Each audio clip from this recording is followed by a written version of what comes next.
So, welcome to the second lecture in the series on early German prose. And we are dealing today with a text that has a very varied history, and most of you might have encountered it in some form or other, either within the medieval papers in the versions of Gottfried von Straßburg, or if you're into music, in the version by Richard Wagner, 19th century. What is much less known and dealt with, even though it had in its time a much larger impact than Gottfried ever had, is the popular version that circulated in the late 15th and early 16th century, saw numerous editions, and is the form in which Tristan actually survived from the Middle Ages into the modern period. So we wouldn't have Wagner if it hadn't been for these popular, small, pocket-sized version of the story. And this book, you have the facsimile circulating to get a sense of scale, is something that is more the equivalent of something you buy from W.H. Smith at the station before going on a train, than with a luxurious hardcover books that you would buy at Blackwell's, or a textbook or something like that. And we are moving from Mainz and Bamberg, where printing first started in Germany, to Straßburg, Augsburg, and Nuremberg, where these popular small-scale versions are printed. So, a Rätselfrage for you, or guess, what links Mainz and Bamberg and distinguishes Straßburg, Augsburg, or Nuremberg? So if you compare these two sets of cities, what's the common denominator between Mainz and Bamberg in terms of organization? You were at Bamberg, weren't you? At the very back. We mentioned what's towering over the city in Bamberg. The Domberg, the bishop, and that's also in Mainz the case. So you have two seats of bishops, while Straßburg, Augsburg, and Nuremberg are linked by one common theme. All imperial cities, so places where you had wealthy secular power, while in Mainz and Bamberg, much smaller places, but a center for learning. So you have, that explains partly the shift in printing, because there was just much more money around in the business centers, Straßburg, Augsburg, and Nuremberg, while in Mainz and Bamberg you had the first initiative coming from the clergy and the need of printing books for learned people. So in a way, the Pfister that we had seen was the odd one out for the production of a see of a bishop.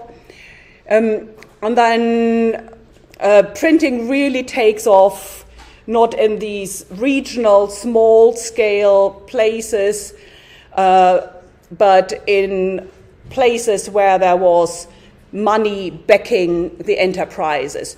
So in Nuremberg, you had everything produced from the huge, large-scale representational volumes. So the cityscape you see here of Augusta, Augsburg, was part of the so-called Schädelsche Weltchronik, the largest book and most ambitious book printed in the incunable period, so before 1500. It was printed in 1493, involved woodcuts purpose made by Albrecht Dürer and his teacher Pleidenwolf, the text written by a humanist. So this was a really big enterprise. But at the same time, these print workshops ran as money-making business, as publishers nowadays, like Random House, or of which Penguin is an imprint, would make their money with these small-scale prints, but put out a few really ambitious, big-scale publication. So while in Bamberg we just had this one-man workshop with Albrecht Pfister in the 1460s, experimenting with this new medium of print, but not really finding a successor. You have now in Augsburg in the 1470s 4 printers who all compete for the popular vernacular market. So you see that Anton Zolk, who printed the Tristan edition that we are dealing with today, printed 9 times also a short prose version of the story of Alexander. Again, something that appealed to a wide readership, dashing hero, traveling to India, encountering fabulous beasts, and so on. 9 times he printed the story of the Griseldis, which originated with Petrarca, but was just a rags to riches story, a bit of like the boulevard press story, more like a magazine than like what we understand as a novel nowadays. And the Wilhelm von Österreich, similarly, an entertaining story. And his competitor, Johann Schönsberger, then also produced a Tristran, so that shows that obviously sold well. But he also printed 4 times Pontus in Sidonia, another of these prose novels we'll be dealing with later. So even though it's just a decade between the 2 books we've been looking at, the book market has already shifted and developed into different subgenres and different markets. And for this market of a civic audience that wanted entertainment without too much seriousness, the story of Tristrant and Isalde is cut down to what was the kind of enduring appeal. So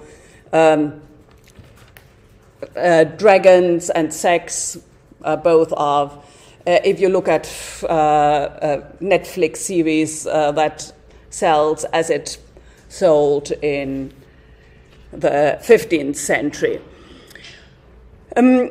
The title page still hasn't developed, so on the front you just have an empty space which could be filled by the owner, but it could also be glued into a cover, because the books would be sold unbound, just in a way as I'm sending round now the unbound copies.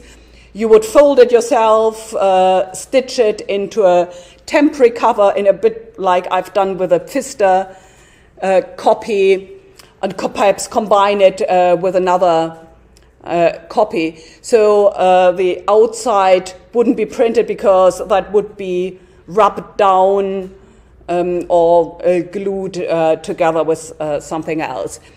And instead of a title, you have a kind of blurb. in the inside of the first choir. Hiernach folget die Historie von Herrn Tristrant und der schönen Isalden von Irlande, welcher Historie einer Vorrede wohl würdige wäre und doch unnütz, dann die Lesenden und Zuhörenden in langen Vorreden verdrießen nehmend.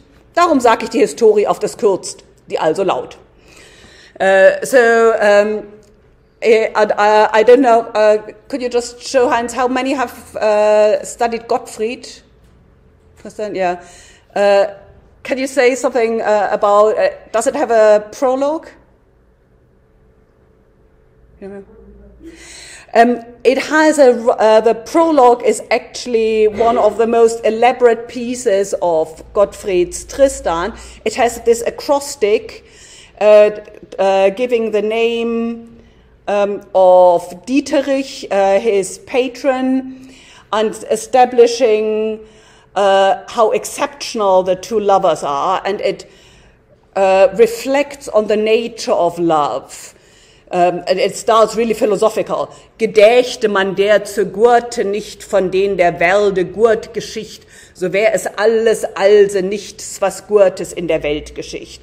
Der Gurte Manns, was der in Gurt und Nirmen der Welt zur Gurte tut, and so on. So it's really relishing the role of words and setting it up as this significant story. And the printer realizes that this isn't the courtly audience who is sitting round listening to somebody reciting this long poem. This is a poem. This is an audience that wants to get to the point.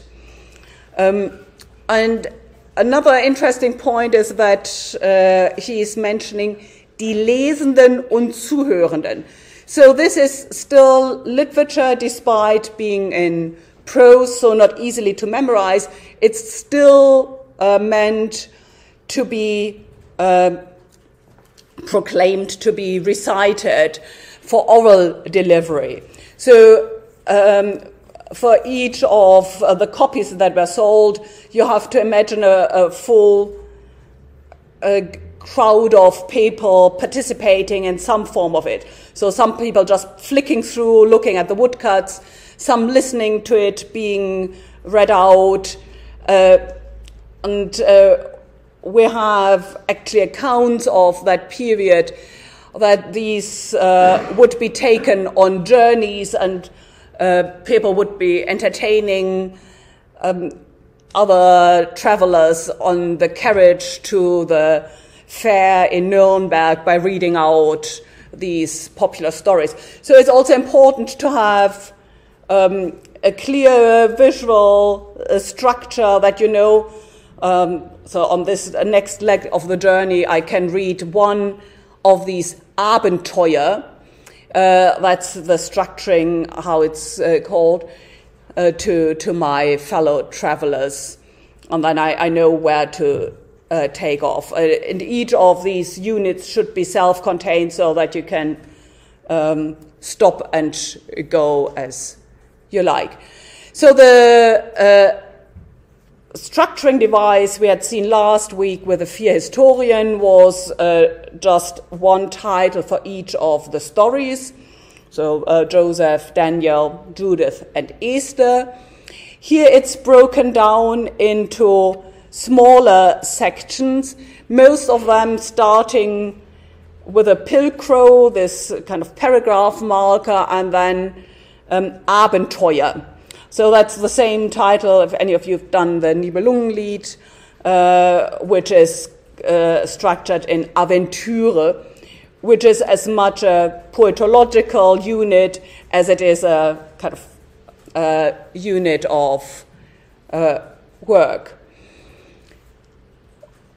And so this gives you a short summary, actually, of each of the story units that are going to come, which also works as a caption for each of the woodcuts. So the first woodcut is entitled Wie König Marx sein Schwester Blanzeflor vermähelet dem König Ribalin von Jonneus. And this isn't any longer any real sense of geography. In Gottfried's Tristan, you have a very clear delineation of how the journeys work. And Gottfried takes great care that everything sounds plausible and historically correct and geographically correct. This isn't the interest. It's the Cloud Cuckoo land, in a way, in which this king lives, which you also can see from the first sentence, es was ein König mit Namen Marx von Kurneval. So it starts, do you know how a German Märchen normally starts? Es war einmal ein Mann. Ja, genau. Es war einmal ein Mann or ein König or whatever. So this is the once upon a time start, which is markedly different again from the version that we have with Gottfried von Straßburg, where he sets out to locate even the cave of the giants, is in a clear geographical region. And while here probably none of the readers in Augsburg knew what was meant by Kuneval. Any idea what Kuneval could be? Yeah, exactly, Cornwall. So this is meant to be Marker as king of Cornwall, and the name of Rivalin should actually be Lonois, and the printer or already the manuscript before him couldn't read the L and took it to be an I. So, but it doesn't really matter how the names are, as long as they are fantastical promise to take you to somewhere with glamour in it. So the figures in the woodcut are all really stock figures that are only distinguished by their headgear, so you can spot King Malke by his crown, and Ribalin, again misread from Rivalin with a V, it became a V also by the crown, and the rest is just a crowd of people without any individual features. You see the kind of story units are, at least at the beginning, about every third page you have a woodcut. But while in Pfister you had this very careful staged layout, always at the top of the page, here it's squeezed in wherever a story unit ends, and that means sometimes in the first case you have a third of the page left blank. Sometimes the caption, like down below, is really squeezed above the woodcut. Sometimes, if the printer didn't have space, it's just left out. And it's more important to have just this visual marker of the progression of the story.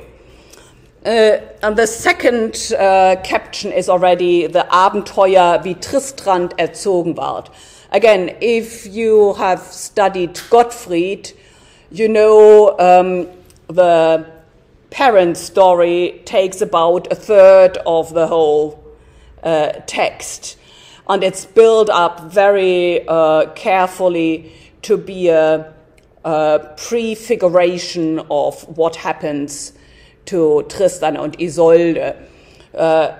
So it's a cross-referencing, starting up of themes that will be later developed, while here it's the first few pages are simply to get the hero being born, and has reduced these the parents' story to the shortest possible. So in a way, it's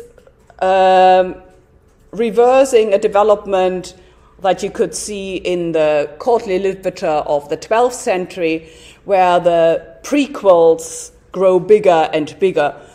If you're doing paper 9, Parzival, there again the story of Gachmuret, Parzival's father, is much more elaborate than in the French source. Same, Gottfried's Tristan, parents much more elaborate, and even with a Nibelungenlied, the courtly version that we have in the manuscripts of the 13th century, make more of setting up the scene for the hero. Here, it's really zooming in on Tristrant as the main figure, and there is no tragic, actually, in the prehistory. So in Gottfried, the mother dies of broken heart. Here, she just gets seasick, and the father survives. So in Gottfried, the father dies fighting and the mother dies of a broken heart. Here, the mother dies on the sea journey and the father just carries on, and there is no indication that this kind of predispositions Tristram for a tragic hero. And then it comes straight away into the story of the fighting. So the first fight is with Morholt von Irland, der von dem König Marxen Zins forderet. Before we go further, a short survey which isn't complete, just to show you how complicated the transmission of the Tristan story is. There's a strong probability that it started actually as a story, as a Celtic tale, just because of the names which point to Celtic origins. But the versions in which we see it are Thomas von Bretagne, an Anglo-Norman author, who wrote the French version, that's the direct source for Gottfried von Straßburg. But there is a parallel stream running right from the beginning, which is there in French as well as in German, of telling this not as a noble courtly story, but as a straightforward adventure story. The histoire, the bare bones of the story, which influenced the other main German version of the Tristan, Eilhart von Oberge, who probably wrote slightly earlier than Gottfried von Straßburg, because Gottfried is rejecting some of the elements of the story that Eilhart von Oberge tells. So, for example, Eilhart tells the detail that King Marke falls in love with Isolde because a swallow has dropped a golden hair in Cornwall, and he decided he would only marry the woman from who had this golden hair. And Gottfried says, "Oh, that's fairy tale stuff. We don't believe in something like that." He then goes on to tell much more elaborate fictional things, but he positions himself as not the fairy tale version, but the courtly version. Both Thomas and Gottfried are not complete come to us. Thomas probably just because most of the manuscripts were lost, so we only have fragments. Gottfried probably because he never finished the story, because there are two continuations which are written in the 13th century, which draw on then the version commune, the action story as told by Eilhart von Oberge. And Eilhart so is the only complete version in medieval German. And this unknown editor of the Prosa-Tristan, as in the printed novel, is mainly drawing on Eilhart, but must have also known versions of Gottfried, because he includes some elements, but he is clearly much more of the action story type than the psychologically charged version courtoise. I could talk for hours on this transmission story, which I don't want to do because I think I might have sounded as if dismissing the prose version straight away, but I think it has its own merits. It's clearly something that knew how to tell a story for a contemporary audience. So his shortenings aren't inability to tell a long story, but it's a deliberate choice to update an old story for his contemporary audience. This scheme shows you about the length of the different elements, and in Gottfried, and there you see it takes in the Prosa-Tristan 2 folios to get to King Marcus' court. In Gottfried, it takes all of a third of the whole length of the text as we have it.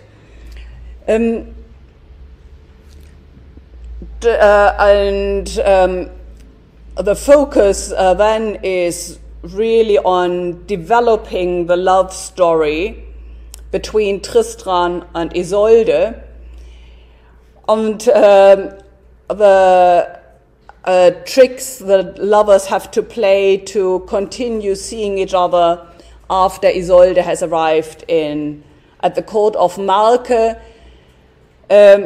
are much shorter than in the prose version, where they take more or less half of the novel. And in Gottfried's Tristan, each of the journeys is clearly motivated by some psychological need as well as rock-solid narrative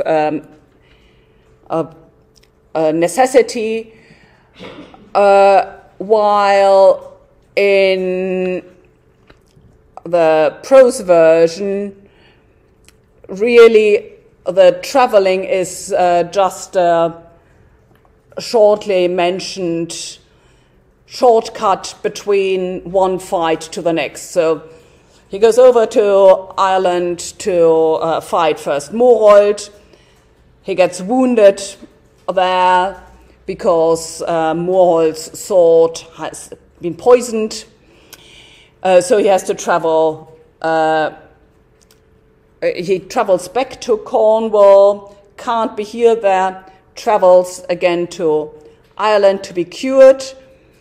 And in Gottfried, he then falls in love with Isalde, and the story develops. But in the prose version, he just goes there to be cured, goes back to Cornwall, then travels again to Ireland to do an adventure fighting other people, goes back to Cornwall, travels again to Ireland to fight the dragon. So it's really this Asterix type, one enemy after the other, without this staging of traveling as a rite de passage for Tristan to grow up.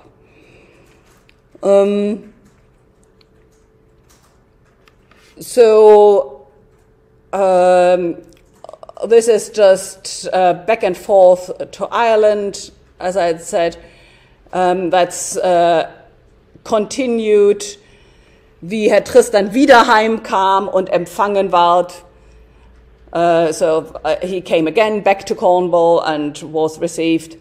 Wie Herr Tristrant nach der Frauen fuhr und wie ihm auf der Reis gelang, so how he was sent to get Isolde. And of course, the swallow's hair plays a significant role for the Prosa-Tristan, who relishes the fairy tale elements rather than rejecting them as Gottfried had done. And then comes another return to Cornwall, where the caption is missing because there wasn't enough space after the woodcut, or before the woodcut, because the text of the previous Abenteür ended right at the bottom of folio 21 recto.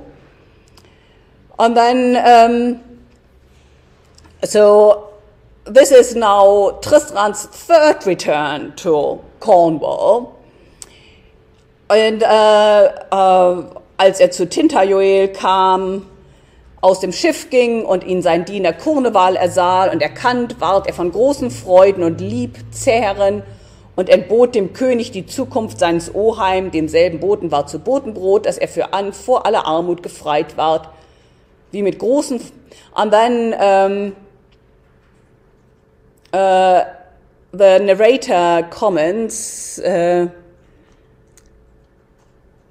hier, wie mit großen Freuden, Ehren und Würden Herr Tristran empfangen ward von dem König, Herzog Tinas und aller Ritterschaft, auch allen anderen Frauen und Mannen, wer Wunder von zu sagen. Dann ein jeder versteht es selbst wohl, and that's the passage I have here, dann ein jeder versteht es selbst wohl, wie gar hoch und groß ein lieber kommender Freunde den andern erfreut, der von solcher ferrer, langer Zeit und aus großem Siechtagen und Schmerzen gesund herwiederkommet. Und besonders als der in solcher großer Pein und gar nahend in sterbender Not formalen dannen geschieden ist. Und darum will ich nicht mehr davon sagen, allein auf das Allerkürzt die Historie zu Ende bringen. So, it's the antique rhetorical form of the praeteritio, telling something by telling that you won't tell it. So I now won't tell you the story how Tristan returned from the journey and how he was received.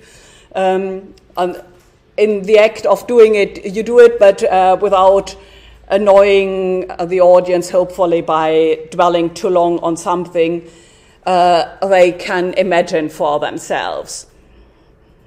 This again appeals to an audience that would experience stories communally. So you can imagine somebody reading out in Augsburg city this story, and then everybody chipping in with stories. Oh yeah, it's exactly like when my aunt came traveling, or my uncle came back from Jerusalem. We were also so glad to see him coming back. So it's appealing to a communal experience to flesh out the story and to deliver in the printed version just the bare bones. At this point, I briefly stop to look at another version of the Tristan story, because Tristan is one of the most illustrated medieval stories, and it shows how every community focuses on different elements of the story. So this is a tapestry done in the early 14th century by nuns in the convent of Wienhausen, Cistercian nuns. Wienhausen is near Celle in Lower Saxony. They had strong links to the court of Henry the Lion, the Guelphs. And first you could think that it's astonishing to have a story of adultery done by nuns in a convent, but they tell the story in a way that it foregrounds the power and wisdom of women. So the healing of the sick Tristan, which in the prose version is just a sentence, is here in the middle. You see the tiny figure of Tristan between the tall two women. They have rescued him when he was playing the fiddle outside the town, pulling him physically into the tower, the Burg, and then giving him medicine to heal. And that would have been, I should have, somehow the tapestry got slightly off kilter because I accidentally cut off the furthest right element, because it's actually exactly in the middle how the women there are. And so you have him on the sea in the ship to the right, and there the women with a healing balm. And you have the courtly elements, but that's just the setup. And then also after the dragon fight, what's focused on is again in the middle, so where you have this fold is the actual middle, where the women pick up the hero who has fainted because of the poisonous fume coming from the dragon and rescuing him again. So it's twice focusing on the rescue mission of the women. Then Tristan sits here in the bathtub, and Isolde stands with a sword. And in Gottfried's story, she has the sword because she wants to kill Tristan, since she realizes, looking at his sword, where a piece is missing, which was the piece that got stuck in the head of her uncle Morold, whom Tristan slew, that he is the one who killed her uncle. So she wants to revenge her uncle. Here, the nuns captioned it as hier bewacht Isolde Tristan. So she stands guards over him while he is in the bathtub, which you could call just wrong, but in fact it's a valid retelling of the story with focus on the women. So, of course, they kept in the popular dragons, but they make them just a subservient element of the healing power of women. Yeah, here you see in bigger detail how the Tristan has fainted at the bottom, and the women are pulling him out of the peat moor where he has sunk.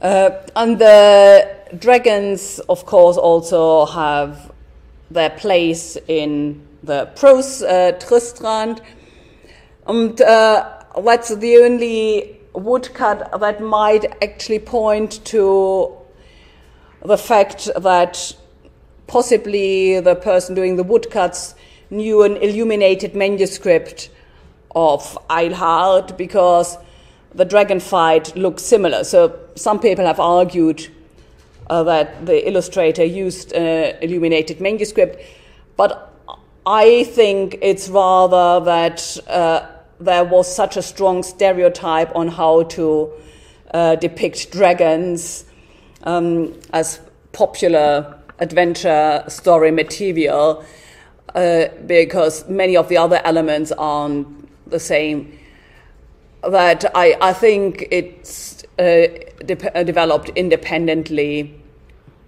from that. I'll look now briefly in how the prose version relates to Eilhart. So you have at some points literal echoes of Eilhart in the Prosa-Tristan. For example, hier, höret, wie eins dem anderen sprach, soll unser nu ich ein genesen, der muss immer mehrere Wesen in Irland gefangen. Du kam ein Mann gegangen, der sagete Tristranden von einem Serpande. Und there you have a similar formulation in the Prosa-Tristan. In dem kam ein Mann zu ihm gangen, ward mit ihm redehaft und saget Herrn Tristram, dass ein Serpent in dem Königreich wär. Der tät das zumal sehr wüsten an Leut und an Vieh.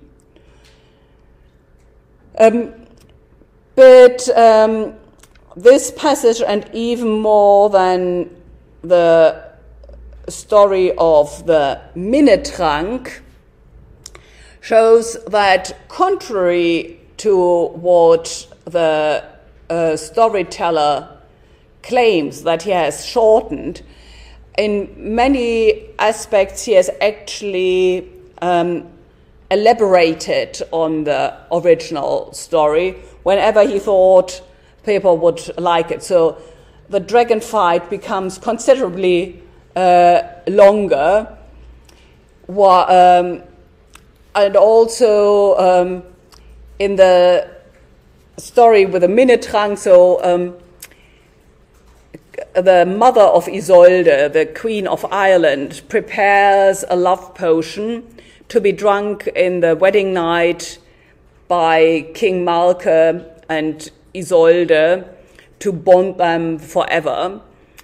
And she gives it to the maidservant of Isalde to keep safe. But the maidservant leaves it at the side for a while, and by accident Tristran and Isalde drink it, so they fall in love. And in Eilhart, it's a fairly short explanation of what the drink actually contains and how it works, namely that it keeps you in love for 4 years and then it's over.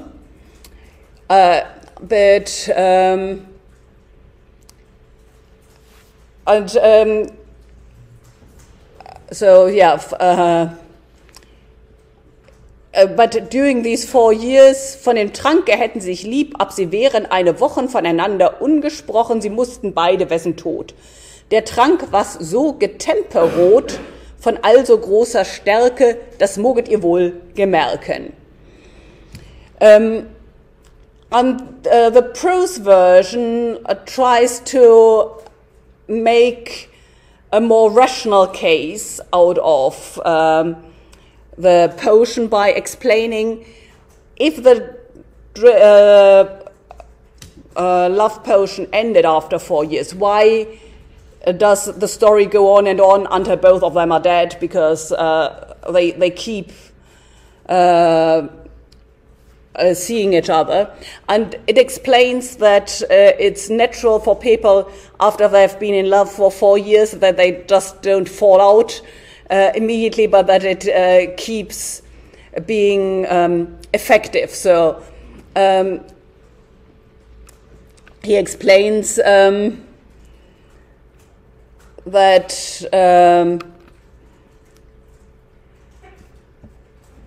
after this, I've forgotten to put that on here.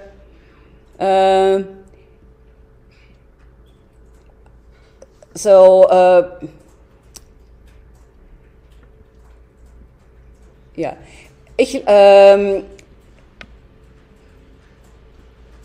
so aber 4 Jahre, so I'll just read from the end of this passage and then read out just from my notes. So aber 4 Jahre verändert wurden, so mochte eins das ander wohl lassen des Getranks halten. Was wirket aber das natürlich Feuer der Liebe in so langer Zeit? Ich lass mich bedunken, wo die Menschen also freundlich in allen lieblichen Gebärden so lang bei und miteinander wohnen, dass dann das Feuer der Lieb so groß und stark wird, damit es füran gar hart zu löschen und zu tilgen sei. Also mag ich reden von diesen zweien lieben Menschen. Do nun die Lieb von der Kraft des Getrankes nach den vergangenen 4 Jahren aufhöret, was der natürlich Flammen der Liebe so hoch und weit inbrünstiglichen in ihn beiden entzündt mit solcher großer Kraft, dass ihnen unmöglich war, das zu erlöschen, und müssten also ihr Lebtag brennen in den Flammen der starken und unsäglichen großen Liebe. So he inserts this quasi medical explanation that having taken the medicine, it continues working. And so while in Eilhart it's really just a fact that's not further reflected. Here, sorry, I have the passage which I just read out to you, and which is also on your handout, which explains this power of the love potion. And you see them there in the... And so at the end of the story, he explains again what he had set out to do. Von dieser Historie hat von erste geschrieben der Meister von Bretagne und nachmals sein Buch gelühen einem mit Namen Eilhart von Oberge. So that's again probably a typo of an earlier edition that had the capital E of Eilhart where a bit was missing. So it became Eilhart. Der hat es danach in Reim geschrieben. So he constructs a genealogy that isn't really historically correct if you look back at this genealogy.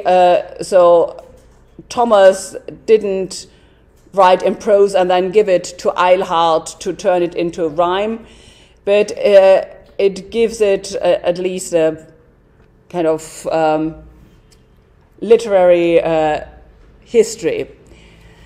Aber von den Leutwegen, die solcher gereimter Bücher nicht genaht haben, auch etlich, die die Kunst der Reime nicht eigentlich verstehen könnt, hab ich, ungenannt, diese Historie in die Form gebracht.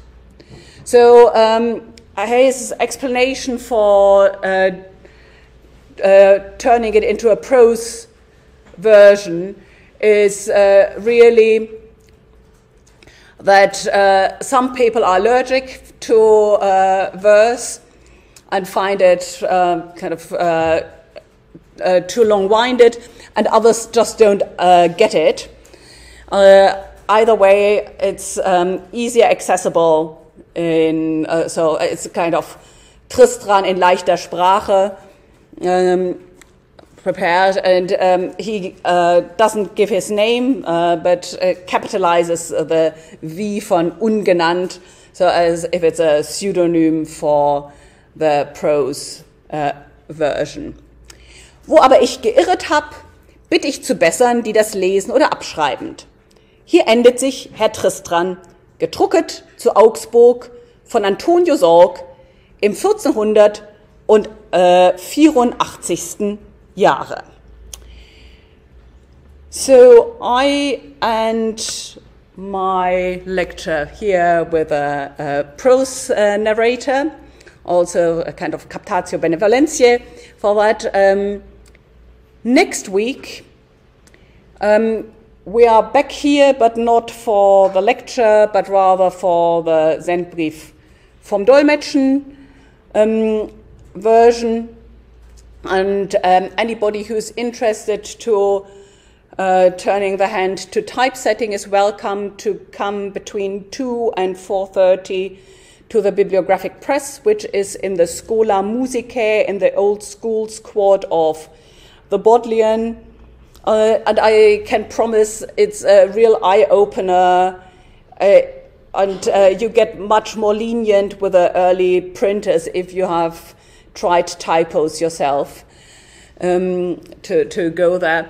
And then in the week afterwards, we'll be next door in the Eschmolien, where also the one version of the Tristan story is in the form of the tiles of Chertsey Abbey with Anglo-Norman inscriptions, another iteration of the Tristan story that has gone through different oral settings. So I'll leave that up. Just a riddle to end. Does anybody know where this courtly scene is in Oxford?